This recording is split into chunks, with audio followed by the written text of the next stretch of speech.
Faut-il avoir de la morale dans les affaires?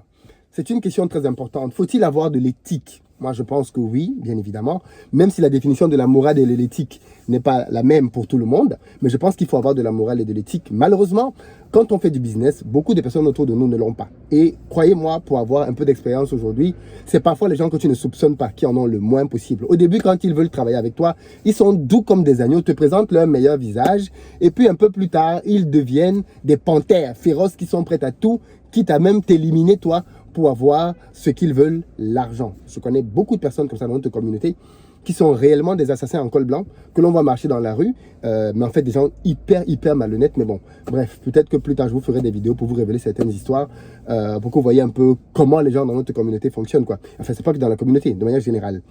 Mais je vous pose la question parce que c'est difficile aussi de faire des affaires quand justement les gens autour de toi n'ont pas de morale, n'ont pas d'éthique, ou du moins n'ont pas la tienne, et qui eux sont prêts à tout. Et je vais vous raconter une histoire qui est très connue pour que vous me disiez, vous, à votre avis, qu'est-ce que vous pensez? Est-ce que vous cautionnez ou pas? Je vais même peut-être en rencontrer deux.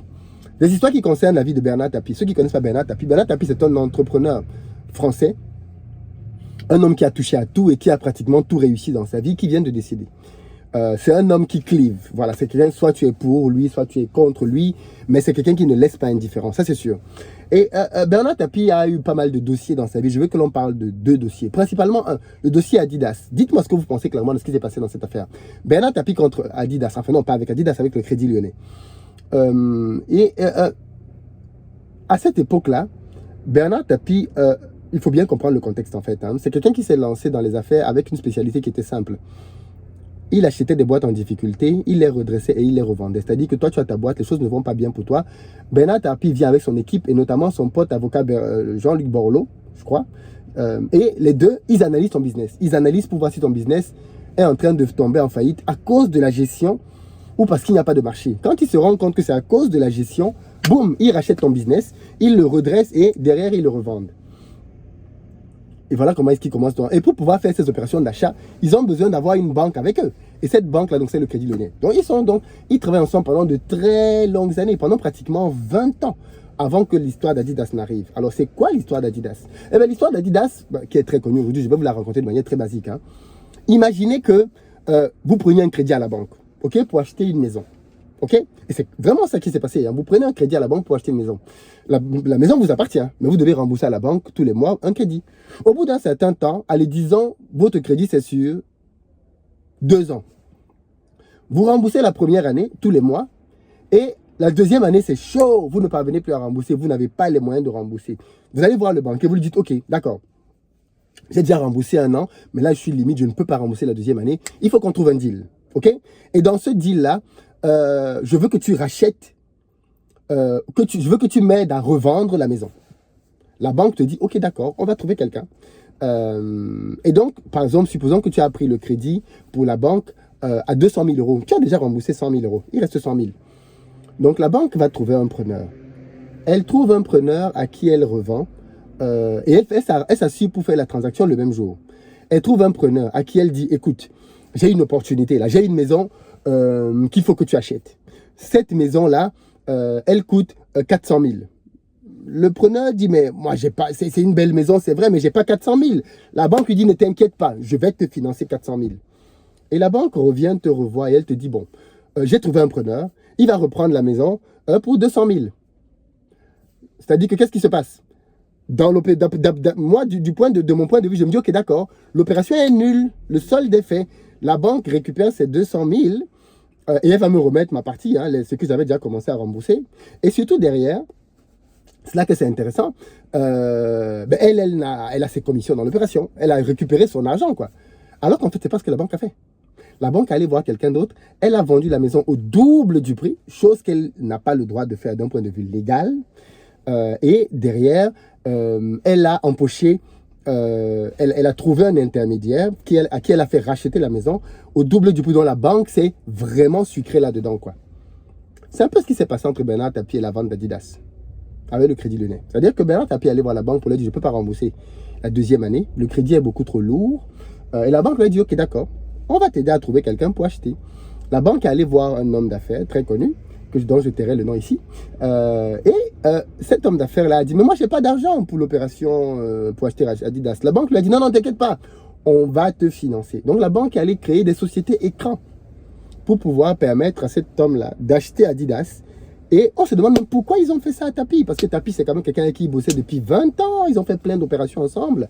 Et bien, c'est cette même banque-là qui s'est retournée contre Tapi pour pouvoir le poignarder dans le dos de cette manière-là. C'est donc ça la fameuse histoire, le procès Bernard Tapie contre Adidas. Enfin, contre le Crédit Lyonnais, qui a mis des années, et pour lequel il a gagné, à chaque fois il a gagné ses procès. Hein. Toutes les cours d'appel lui ont donné raison dans ce procès-là, parce que la banque ne s'est pas comportée de manière clean. Je veux savoir, de vous à moi, vous êtes homme d'affaires, ok? Vous êtes banquier. Est-ce que vous pouvez faire ce que la banque a fait à Tapi? Honnêtement, ce sont les affaires, c'est sans scrupule. Est-ce que vous êtes capable de faire ce que la banque a fait à Tapi?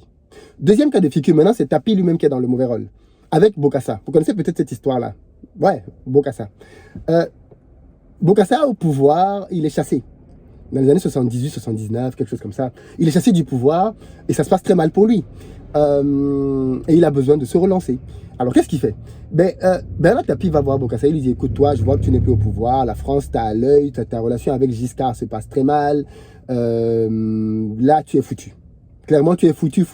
Moi, je suis très proche du pouvoir et sache qu'il y a une loi qui va être votée bientôt dans laquelle on va te retirer tous tes biens et tu vas être persona non grata. Donc, pour éviter de tout perdre, je te propose de prendre tes biens à une valeur symbolique. Comme ça te permet quand même de rebondir. Bokassa accepte de vendre à 10% de la valeur des biens. 10% de la valeur des biens, Bokassa revend. Alors, on peut se dire, oui, mais Bokassa aussi, ça avait l'argent de son pays, c'est pas son argent. Oui, on peut, et c'est vrai. Bokassa a pris l'argent pour acheter des châteaux en France. Donc, du coup, par contre, c'est une histoire montée de plein pied par Bernard Tapie. C'est un bluff énorme. Il n'est jamais allé voir personne à l'Élysée, personne ne lui a jamais demandé de faire ça, il n'y avait aucune loi contre Bokassa. Et au final, Bokassa finit par l'apprendre. Et quand Bokassa finit par apprendre la chose, forcément, il est vert de colère et il essaie donc dans plusieurs procès de pouvoir récupérer ses maisons. Au final, effectivement, Bernard Tapie va perdre les maisons qu'il a essayé de vendre à Bokassa. La question que je te pose à ce moment-là, c'est là, deuxième cas de figure. Est-ce que tu es prêt à faire ce que Bernard Tapie a fait à Bokassa? Tu vois que dans les deux cas de figure, on est dans une question d'éthique, de morale, même pas que d'éthique, parce que là de malhonnêteté, parce que clairement, c'est la malhonnêteté.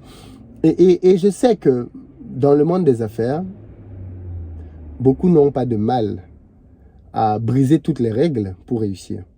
Et maintenant, j'aimerais bien que vous me disiez, vous, à votre avis, comment on fait quand on entre dans un monde de rapaces pour pouvoir s'en sortir? Est-ce que c'est possible de faire des affaires de manière intègre, de manière honnête? Comment est-ce possible?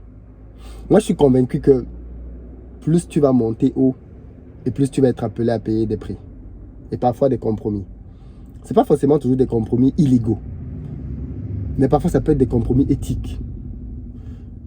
Après, l'éthique, bien évidemment, c'est chacun qui la voit selon ses propres principes.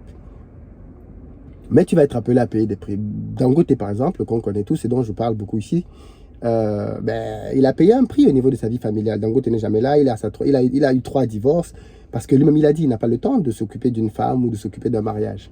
C'est le prix qu'il a payé, donc, et qu'il paye. Vous, quel prix êtes-vous prêt à payer? Jusqu'où êtes-vous prêt à aller? Parce que oui, on se dit oui, parce que quand on pense à du prêt à payer, les gens pensent juste à la transpiration, à l'effort, à l'énergie. Oui, c'est vrai. Mais à un certain niveau, tes valeurs sont mises en jeu. Tes valeurs sont mises en jeu. Et qu'est-ce que tu es prêt à payer à ce niveau-là? J'ai suivi une vidéo récemment, enfin, c'est même pas une vidéo, une histoire qui avait fait beaucoup de tapage à l'époque, d'une célèbre actrice qui était allée au casting à la place d'une de ses amies. Et c'est le rôle qui a complètement changé sa carrière. C'est-à-dire, elle avait sa coloc qui était sa pote.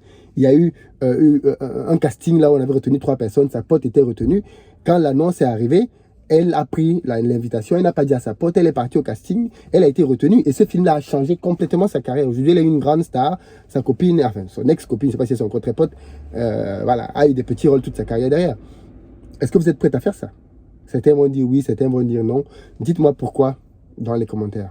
En tout cas, la morale et l'éthique, c'est quelque chose de très, très important. Et puis après, bien évidemment, dans les affaires, comment on fait alors quand on est dans un monde, comme je disais, dans lequel les gens ont des règles bizarres et que dans lesquelles on est confronté. Généralement, je sais que les gens vont donner des réponses policées. Ben non, il ne faut pas faire ci, il ne faut pas faire ça. Mais dans la pratique et dans l'effort, on se rend bien compte que les gens agissent différemment. Allez, ciao!